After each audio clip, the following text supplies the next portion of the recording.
ശരത്, അങ്ങനെ സർവകക്ഷി സംഘം അവരുടെ പ്രധാനപ്പെട്ട ദൗത്യങ്ങളെല്ലാം നിർവഹിച്ചുകൊണ്ട് രാജ്യത്തേക്ക് തിരിച്ചെത്തിയിരിക്കുന്നു. ഇന്നലെ കല്യാൺമാർഗിലുള്ള പ്രധാനമന്ത്രിയുടെ ഓഫീസിൽ സർവകക്ഷി സംഘത്തിലെ പ്രതിനിധികൾക്കും നയതന്ത്രജ്ഞർക്കും പ്രധാനപ്പെട്ട ഓഫീസർമാർക്കുമെല്ലാം പ്രധാനമന്ത്രി വിരുന്ന് നൽകിയിരുന്നു. അതിനുശേഷം റിപ്പോർട്ടുകൾ സമർപ്പിക്കപ്പെട്ടു എന്നാണ് മനസ്സിലാക്കുന്നത്. മാത്രമല്ല, വളരെ വിശാലമായി അദ്ദേഹം എല്ലാവരോടും സംസാരിക്കുകയും പോയ കാര്യങ്ങളെക്കുറിച്ചുള്ള ഒരു അവലോകന യോഗത്തിന് പ്രാഥമികമായ അവലോകന യോഗം നടന്നിട്ടുണ്ട് എന്ന് തന്നെയാണ് നമുക്ക് അറിയാൻ സാധിക്കുന്നത്. ഇതിൽ അതിനേക്കാളൊക്കെ ഉപരിയായി ആ വിഷയത്തെക്കുറിച്ച് സംസാരിക്കുന്നതിന് മുൻപ് ഇന്നലെ പ്രധാനമന്ത്രിയുടെ വസതിയിൽ വെച്ച് ചേർന്ന യോഗത്തെക്കുറിച്ചല്ല സംസാരിക്കേണ്ടത്, മറിച്ച് തിരിച്ചൊരാൾ എത്തിയിരുന്നു. അതായത് കിങ് മേക്കർ ശശി തരൂർ തിരിച്ചെത്തി. അദ്ദേഹം പ്രധാനമന്ത്രിയെ കണ്ടു. പ്രധാനമന്ത്രിയെ കാണാൻ പോകുന്ന മീറ്റിങ്ങിന് മുൻപ് വിവാദങ്ങളെക്കുറിച്ചൊക്കെ പത്രമാധ്യമങ്ങൾ ചോദിക്കുമ്പോൾ ഞാനൊരു ഭാരതീയനായാണ് സംസാരിക്കുന്നതെന്നാണ് ശശി തരൂർ പറഞ്ഞത്. ഇതിൽ എന്നെ സംബന്ധിച്ചിടത്തോളം നമ്മൾ പ്രതീക്ഷിച്ചിരുന്ന ഒന്നാണ്. തിരിച്ചു വരുമ്പോൾ കോൺഗ്രസ് എങ്ങനെയായിരിക്കും, ഹൈക്കമാൻഡ് എങ്ങനെയായിരിക്കും, ശശി തരൂരിനോടുള്ളൊരു മുഖഭാവം, അല്ലെങ്കിൽ എങ്ങനെയായിരിക്കും പ്രതികരിക്കുക, അവർ സ്വീകരിക്കുമോ എന്നൊക്കെ ഒരു സംശയമുണ്ടായിരുന്നു. പക്ഷേ നമ്മൾ പ്രതീക്ഷിച്ചതുപോലെ തന്നെ സംഭവിച്ചു.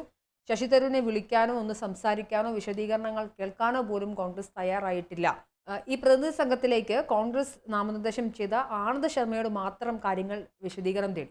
പക്ഷെ അതേസമയം ഈ ശശി തരൂർ, മനീഷ് തിവാരി, സൽമാൻ ഖുർഷിദ് അടക്കമുള്ള കോൺഗ്രസ് നേതാക്കൾ ഉണ്ടായിരുന്നിട്ട് പോലും അവരോടൊന്ന് വിളിക്കാനോ സംസാരിക്കാനോ കോൺഗ്രസ് നേതൃത്വം തയ്യാറായില്ല. ഇത് നമ്മൾ പ്രതീക്ഷിച്ചതാണ്. അതായത് പുറത്ത് ചെന്ന് ഞാനൊരു ഭാരതീയനാണെന്ന് പറഞ്ഞ ആരെയും ഇവർക്ക് വേണ്ട. ശരത്, നമ്മളത് പ്രതീക്ഷിച്ചതാണ്. കുറച്ചുകൂടെ കടുത്ത നടപടിയാണ് പ്രതീക്ഷിച്ചത്. അവഗണന മാത്രമാണ് പ്രാഥമിക തലത്തിൽ മനസ്സിലാവുന്നത്. ഈ ഒരു ഘട്ടത്തിൽ നമ്മൾ മനസ്സിലാക്കേണ്ട ഒരു കാര്യം, ഇപ്പോൾ കോൺഗ്രസ് ആണ് രാജ്യം ഭരിച്ചിരുന്നതെങ്കിൽ അവരായിരിക്കും ഈ ഒരു പ്രതിനിധി സംഘത്തെ അയക്കാൻ പോകുന്നത്. അത് ഇതൊക്കെ സത്യം പറഞ്ഞാൽ ഇത് പ്രധാനമന്ത്രിയേക്കാൾ ഇതൊക്കെ ഒരു എനിക്ക് തോന്നുന്നു പ്രധാനമന്ത്രിക്കൊപ്പമുള്ള തന്നെ നിയമ വിദഗ്ധരും അല്ലെങ്കിൽ ആ ഒരു വിദഗ്ധരും കൂടെ അവരുടെ കൂടെ അഭിപ്രായം കേട്ടിട്ടായിരിക്കും സർവകക്ഷി സംഘത്തെ അയക്കാനുള്ള തീരുമാനങ്ങൾ എത്തിയിരിക്കുന്നത്. ഏതായാലും അത് തെറ്റല്ല എന്ന് തോന്നിക്കുന്ന രീതിയിലുള്ള ഇതായിരുന്നു ഇവിടെ തിരിച്ചു വന്നപ്പോഴുണ്ടായത്. മാത്രമല്ല, പാകിസ്ഥാൻ ഇതുപോലെ തന്നെ നമ്മൾ ചെയ്യുന്നത് കണ്ട് ആവർത്തിച്ച് അവരും അവിടെ ഇവിടെ ആയിട്ട് പോയി പറയുന്നുണ്ട്. പക്ഷേ കൃത്യമായിട്ട് ഇന്ത്യയുടെ പൊളിറ്റിക്സ് അവിടെ സംസാരിച്ചു, ഇന്ത്യയുടെ ഭാഗം എന്താണെന്ന് സംസാരിച്ചു. അതുകൊണ്ട് തന്നെ നമുക്കിതിനകത്ത് പറയാം. മാത്രമല്ല, അമേരിക്കയിലുള്ള മാധ്യമങ്ങൾ പോലും പാകിസ്ഥാൻ പ്രതിനിധികൾ വന്നപ്പോൾ അവരെ ചോദ്യം ചെയ്യുന്ന അവസ്ഥ ഉണ്ടായിട്ടുണ്ട്. അതുകൊണ്ട് തന്നെ അവിടെ മനസ്സിലാക്കേണ്ടത് ശശി തരൂർ പോയത് എത്രമാത്രം ഇമ്പാക്റ്റ് ഉണ്ടാക്കി. നമ്മൾ അതാണ് നോക്കേണ്ടത്, റിസൾട്ടാണ് നോക്കേണ്ടത്. അതിനുശേഷം നമുക്ക് ഈ രാഷ്ട്രീയ ചർച്ചകളിലേക്ക് വരാം. റിസൾട്ട് കൃത്യമായിട്ട് അവിടെ പോയിട്ട് ഇന്ത്യയുടെ കൃത്യമായിട്ടുള്ള നിലപാടുകൾ അറിയിച്ചു. പാകിസ്ഥാന് നേരത്തെ പറയുമ്പോൾ തന്നെ അവർ തീവ്രവാദത്തിന്റെ കേന്ദ്രമായിട്ട് മാറി എന്നുള്ള രീതിയിലുള്ള സംസാരമായിരുന്നു അവിടെ മൊത്തം ഉണ്ടായിരുന്നത്. മാധ്യമപ്രവർത്തകരടക്കം ചോദ്യം ചെയ്തതും അതുകൊണ്ട് തന്നെയാണ്. അപ്പോൾ അങ്ങനെയുള്ളൊരു സംഘം പോയിട്ട് തിരിച്ച് ഇന്ത്യയിലേക്ക് വരുമ്പോൾ ഇപ്പോൾ കാണിക്കുന്നൊരു ചിറ്റമ്മ നയം കോൺഗ്രസ് കാണിക്കുന്നത് അത് വളരെ മോശമായി പോയെന്ന് തന്നെ പറയേണ്ടിയിരിക്കുന്നു. മാത്രമല്ല, ഇതിനകത്ത് തെരഞ്ഞു പിടിച്ച ആനന്ദ് ശർമ്മയുടെ അടുത്ത് മാത്രം അവർ പട്ടിക നൽകിയതിൽ എടുത്തത് ആനന്ദ് ശർമ്മയെ മാത്രമായിരുന്നു കേന്ദ്രം എടുത്തത്.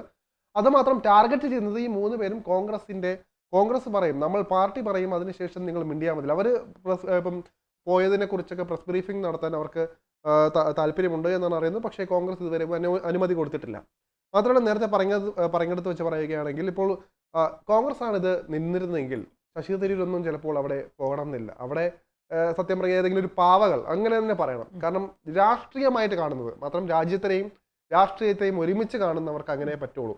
അങ്ങനെ പോയിട്ടുണ്ടെങ്കിൽ ഇതിന് ഇത്രത്തോളം ഇമ്പാക്റ്റ് ഉണ്ടാവുമെന്ന് കരുതില്ല. അതുകൊണ്ടാണ് ഞാൻ ആദ്യം പറഞ്ഞ പോയിന്റിലേക്ക് വരുന്നത്. ഇപ്പോൾ ശശി തരൂർ പോയതിൽ ഒരു ഇമ്പാക്റ്റ് ഉണ്ട്. പുതിയ അപ്പം നമ്മൾ റിസൾട്ട് നോക്കുക. അതുകൊണ്ട് തന്നെ നരേന്ദ്രമോദി രാഷ്ട്രീയം കളിച്ചെന്ന് പറയാൻ പറ്റില്ല. പക്ഷേ കോൺഗ്രസ് ആണ് ഇവിടെ രാഷ്ട്രീയം കളിച്ചതെന്ന് വ്യക്തമായിട്ട് നമുക്ക് പറയാൻ പറ്റും. അതിന്റെ ഒരു അവഗണനയാണ് ഇപ്പോൾ കണ്ടുകൊണ്ടിരിക്കുന്നത്. മാത്രമല്ല, ഇതിൽ ഉടനീളം എന്താണ് കോൺഗ്രസിന്റെ നിലപാട് എന്നുള്ളതാണ്. ഇടയ്ക്ക് ഒരു ഘട്ടത്തിൽ മാത്രമാണ് മുതിർന്ന നേതാവായ ഖാർഗെ പറഞ്ഞത് രാഷ്ട്രത്തിന് ഇങ്ങനെ പ്രശ്നങ്ങൾ വരുമ്പോൾ രാഷ്ട്രവും പാർട്ടികളും ഒരുമിച്ച് നിൽക്കണം എന്നുള്ളൊരു പ്രസ്താവന നടത്തിയത്. പക്ഷെ അതിനു മുൻപും അതിനുശേഷവും പൂർണ്ണമായ അർത്ഥത്തിൽ രാഹുൽ ഗാന്ധി എന്ന് പറയുന്ന പ്രതിപക്ഷ നേതാവ് സംസാരിച്ചത് മുഴുവനും രാഷ്ട്രത്തിനെതിരായ ഒരു രാജ്യദ്രോഹി എങ്ങനെയാണോ സംസാരിക്കുക ആ രീതിയിൽ തന്നെയായിരുന്നു. സൈന്യത്തിനെതിരെ സംസാരിച്ച എന്താ പറയുക, ഭാരത് ജോഡോ യാത്രയിൽ സൈന്യത്തിനെതിരെ സംസാരിച്ച വിഷയം അടക്കം ഈ ഘട്ടത്തിൽ ചർച്ചയാവുന്നുണ്ടായിരുന്നു. അപ്പോൾ മൊത്തത്തിൽ പരിശോധിക്കുന്ന സമയത്ത് കോൺഗ്രസിന് എന്താണ് രാജ്യസുരക്ഷയിൽ റോൾ എന്നൊരു ചോദ്യം അവിടെ ബാക്കി നിൽക്കുകയാണ്. നമ്മൾ കഴിഞ്ഞ ദിവസം കണ്ടു ന്യൂസ് 18 സർവേയിൽ 88% ഇന്ത്യൻ ജനങ്ങളും വിശ്വസിക്കുന്നത് രാജ്യസുരക്ഷ മോദിയുടെ കയ്യിൽ ഭദ്രമാണെന്ന് തന്നെയാണ്. ശരത്, അപ്പോൾ അങ്ങനെ ഒരു ഘട്ടത്തിൽ കോൺഗ്രസിന് ഇനി ഒരു കോൺഗ്രസ് മുക്ത ഭാരതത്തിലേക്ക് കോൺഗ്രസിന്റെ തന്നെ ഇൻവെസ്റ്റ്മെന്റുകൾ നടക്കുന്നതെന്നാണ് മനസ്സിലാക്കേണ്ടത്. അല്ല, ബേസിക് ആയിട്ട് മനസ്സിലാക്കേണ്ട ഒരു കാര്യം, ഇവിടെ രാജ്യത്തെ ജനങ്ങൾ രാഷ്ട്രീയ പാർട്ടികളിലായിക്കോട്ടെ ഒരു മെമ്പർ ആണെങ്കിൽ പോലും അവർ പ്രാധാന്യം കൊടുക്കുന്നത് രാജ്യസുരക്ഷ തന്നെയാണ്. നമ്മൾ രാജ്യം കഴിഞ്ഞിട്ട് രാഷ്ട്രീയം നോക്കുകയുള്ളൂ എന്ന് മനസ്സിലാക്കേണ്ടതുണ്ട്. എന്തുകൊണ്ട് അതിനകത്ത് കോൺഗ്രസ് ഈ ഒരു ടാക്ടിക്സ് എടുക്കുന്നില്ല? രാജ്യസുരക്ഷയെ മുൻനിർത്തി സംസാരിച്ചു നോക്കൂ, കോൺഗ്രസിൽ ഇതുപോലെ തന്നെ അവർക്ക് പിന്തുണയേറും. ഇപ്പോൾ മോദി എടുക്കുന്ന നയങ്ങൾക്കെതിരെ സംസാരിച്ചാൽ മാത്രമേ അതൊരു പ്രതിപക്ഷമാകൂ എന്നുള്ളൊരു നിയമമൊന്നുമില്ല. എന്തുകൊണ്ട് ഇവിടെ രാജ്യത്തിന്, ഞാൻ അതാണ് പറയുന്നത്, മോദിയെ നിങ്ങൾ വിമർശിക്കൂ, പക്ഷെ രാജ്യത്തിന് അത് അതേപോലെ തന്നെ ബൂസ്റ്റ് ചെയ്യണം. രാജ്യസുരക്ഷയെക്കുറിച്ചും സൈനികരെക്കുറിച്ചും നല്ലത് പറയൂ. എന്നാലേ ഇവിടെയുള്ള ഇപ്പം നമ്മൾ സൈന്യത്തെക്കുറിച്ച് പറഞ്ഞാലോ ദേശീയഗാനത്തെക്കുറിച്ച് പറഞ്ഞാലോ അതിനെ BJP വൽക്കരിക്കുന്നൊരു സമൂഹമായിട്ട് മാറിക്കൊണ്ടിരിക്കുന്നത്. അപ്പോൾ എന്തുകൊണ്ട് ഇവർ പറയാൻ മടിക്കുന്നു? എന്താണ് ഐക്യം എന്ന് പറയുന്നത് ഇങ്ങനെയാണ് വരുന്നത്. പക്ഷെ എല്ലാവർക്കും, ഞാൻ പറയുന്നത് ഇവിടുത്തെ ഇന്ത്യയിലെ തന്നെ പല മതവിഭാഗങ്ങളുണ്ട്, എല്ലാവരും രാജ്യത്തെ തന്നെയാണ് ഇപ്പം അവർ പ്രധാനമായിട്ടും ലക്ഷ്യം വെക്കുന്നത്. അവർ അതിലൂടെയാണ് അവർ ആശയം നടത്തുന്നത്. അതുകൊണ്ട് തന്നെ ഇവിടെ ഒരു കേവല രാഷ്ട്രീയം കളിച്ച് സ്വയം ഇമേജ് കളഞ്ഞ് അങ്ങനെ ഇപ്പോൾ ഞാൻ പറഞ്ഞില്ല, ഇപ്പൊ പണ്ടത്തെക്കാൾ ഇമേജ് തകർന്ന അവസ്ഥയിലേക്കാണ്. രാഹുൽ ഗാന്ധിയെ രാജ്യദ്രോഹികൾ ഉപയോഗിക്കുന്നുണ്ട്. ഇപ്പോൾ പാക് മീഡിയകൾ ഇപ്പോൾ ആഘോഷിച്ചതിന്റെ വീഡിയോകളടക്കം അത് പുറത്തു വന്നിട്ടുണ്ട്. അതിലൂടെ തന്നെ രാഹുൽ ഗാന്ധിക്ക് ഉള്ള ഇമേജ് കൂടെ പോയിട്ടുണ്ട്. മോദിക്ക് ആ വ്യക്തിപ്രഭാവം കുറച്ചുകൂടി കിട്ടിയിട്ടുമുണ്ട്. ഇവിടെ നമ്മൾ പൊളിറ്റിക്കൽ ഇത് പറയുന്നില്ല, പക്ഷേ രാഷ്ട്രീയപരമായിട്ട് നോക്കുമ്പോഴത്തേക്കും ഇപ്പോൾ മോദിയുടെ ഗ്രാഫ് വല്ലാതെ ഉയർന്നു. അതേപോലെ തന്നെ രാഹുൽ ഗാന്ധിയുടെ ഗ്രാഫ് വല്ലാതെ താഴ്ന്നു. ഇനിയെങ്കിലും കോൺഗ്രസ് പഠിക്കേണ്ട ഒരു കാര്യം, ഇത്തരം വിഷയങ്ങൾ പ്രത്യേകിച്ച് രാജ്യവുമായിട്ട് ബന്ധപ്പെട്ട വിഷയങ്ങളിൽ അപക്വമായ നിലപാടെടുക്കാതെ രാജ്യത്തോടൊപ്പം നിന്ന് നോക്കൂ.